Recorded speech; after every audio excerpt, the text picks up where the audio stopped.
Bismillahirrahmanirrahim. Assalamualaikum warahmatullahi wabarakatuh.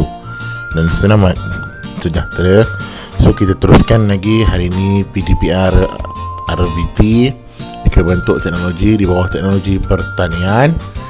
Dan hari ini kita akan membincangkan topik membina taman edible. Apa itu taman edible? Okey, mari kita lihat apa itu taman edible. Taman edible ialah taman yang mempunyai tanaman pelbagai jenis tumbuhan yang menghasilkan makanan seperti buah-buahan, sayur-sayuran yang ditanam di kawasan yang terhad. Jadi, apa maksud taman mini edible? Kawasan tanaman yang ditanam di kawasan yang terhad. Itu dia.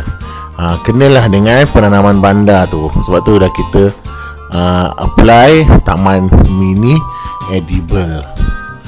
Okey. Bagaimana nak buat taman mini edible? Okey, yang pertama menjana idea. Yang kedua melakar reka bentuk sistem takungan. Yang ketiga menilai lakaran dan buat penambahbaikan. Keempat memilih alatan dan bahan dan medium penanaman. Yang kelima menghasilkan reka bentuk sistem penanaman secara takungan. Proses 1, menjana idea. So apa-apa pun apa yang kita nak buat perlu kita fikir macam mana yang kita rancang, yang kita akan buat dan hasilnya nanti macam mana. Jadi dalam menjana idea kita perlulah bantuan. Yang pertama kita berbincang dengan guru idea kita. Macam mana kita nak tanam, kita bincang dengan guru. Itu dia. Yang kedua bertukar pendapat dengan rakan-rakan.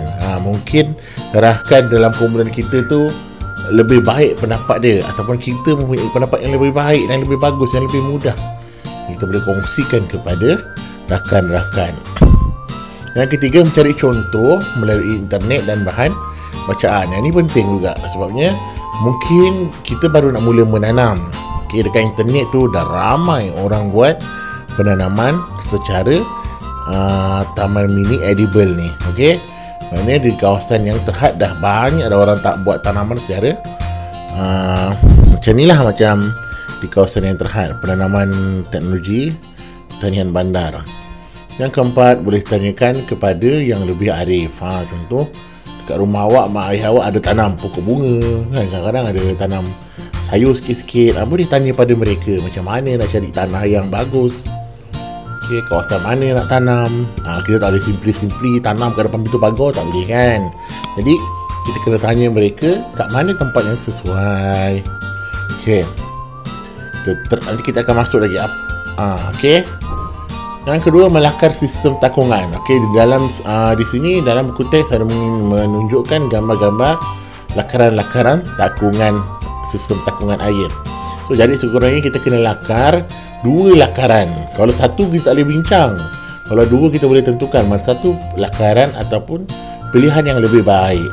Jadi apa tu, dalam lakaran tu kita masukkan semua maklumat yang berkaitan dengan lakaran tersebut. Apa maksudnya di sini ialah contoh label dia. Di mana tempat takungan air, di mana tempat tanaman, di mana tempat masuk air. Semua tu di label. Okey. Yang ketiga, menilai lakaran dan membuat penambahbaikan. Okey, di sini bagaimana kita nak menilai? Ada aspek-aspek yang kita perlu tahu untuk menilai. Di sini kita diperkenalkan dengan elemen penilaian lakaran. Apa yang kita nak lihat? Yang pertama kita lihat dia punya rupa dia. Contoh dalam lakaran tu, rupa dia macam mana hasil dia nanti. Buruk ke? Cantik ke? Bulat ke? Nanti kalau letak jadi botol tu terjatuh ke apa? Semua macam tu. Yang kedua bentuk dia. Bentuk dia macam mana? Bentuk dia macam mana? Bulat, petak, silinder, besar. Okey. Warna. Tengok taman kita ni nanti nak macam warna, nak macam mana warna dia. Adakah sekadar nak seperti putih biasa saja ataupun nak berwarna-warni terpulang. Yang keempat, saiz. Saiz kalau besar sangat kita tak ada kawasan yang sangat besar. Jadi kita pilih saiz yang sesuai untuk kawasan kita. Dan kelima adalah bahan dia. Bahan tu tahan lama ke, bahan tu mudah pecah ke, tu kita kena tengok benda-benda tu. Okey, dalam buku teks ada bagi contoh. So murid ni telah buat lakaran, so dia telah memilih lakaran kedua terbaik. Tapi ada penambahbaikan dia. Contoh pada rupa. Okay, kat sini pada rupa dalam kemudian tu kata tidak sesuai kerana nampak dah lah, maknanya botol air mineral yang kosong tu kalau awak letak air mineral, botol air mineral je nampak kosong. Jadi dia suruh tambah dengan mewarnakannya. Bentuk silinder, okey, sesuai. Saiz dia sederhana, sesuai. Lebar dan tinggi saiz dia. Botol besar tu tak terlalu besar dan tak terlalu kecil. Warna, okey, nak pilih warna yang lebih menarik. Dan bahan, gunakan bahan kita semula. Tak perlu beli-beli baru apa semua. Kita pakai bahan kita semula. Yang keempat, memilih alatan, bahan dan medium penanaman.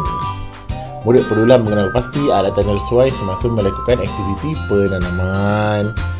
Okay, contoh alatannya gunting, pisau, sudik tangan. Ni nak masukkan bahan medium tanah nanti, gerimit, nak buat lubang, pen penanda dan gergaji lengkung halus. Dan pelbagai lagi alatan-alatan lain yang mungkin digunakan. Okey, terpulang tapi guna dengan berhemah.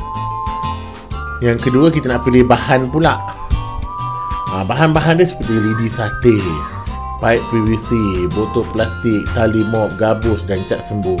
Namun bahan-bahan dia bukannya semua kena ada, bukannya wajib ada, tetapi benda ni pilihan.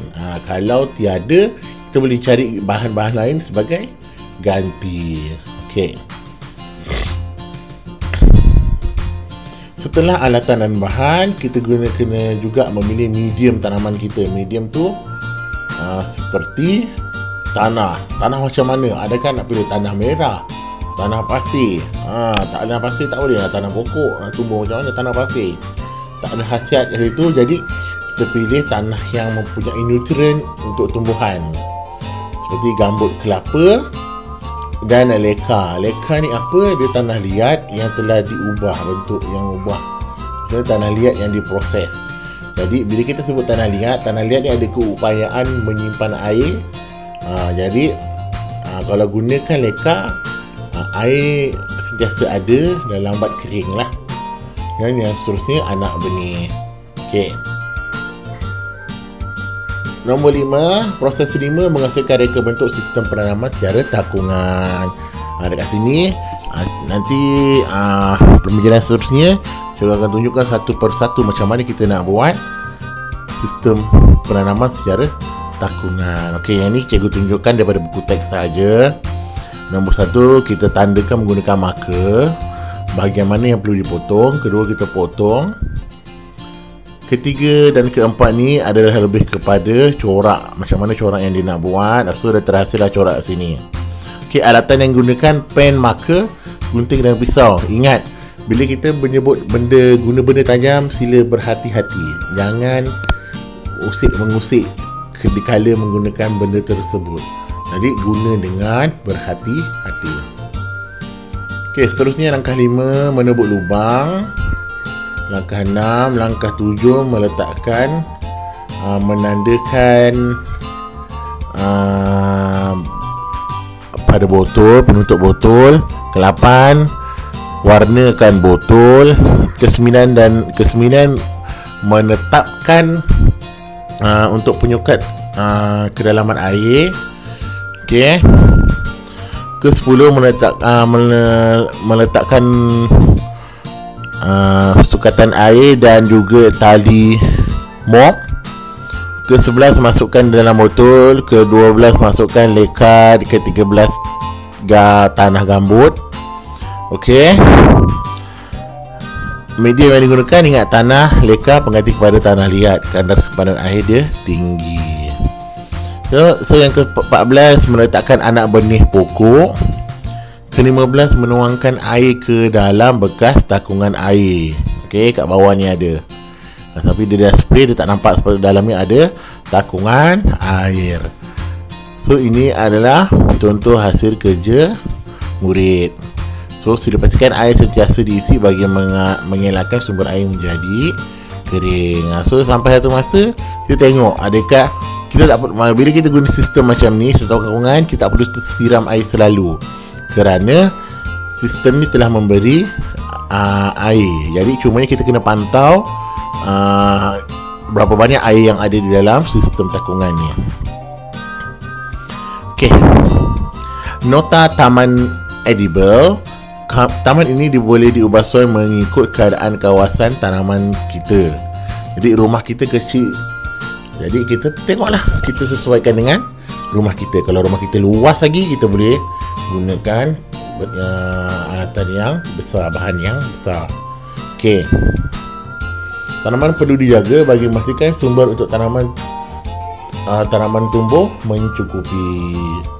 Okey. Mana kalau kita nak tanaman, kita kena jaga air dia, sumber matahari dia, sumber nutrien dia. Okey, sumber nutrien, baja juga boleh dibekalkan bagi menjamin sumber nutrien yang mencukupi. Gunakan bahan organik bagi menjaga tanaman dari haiwan perosak.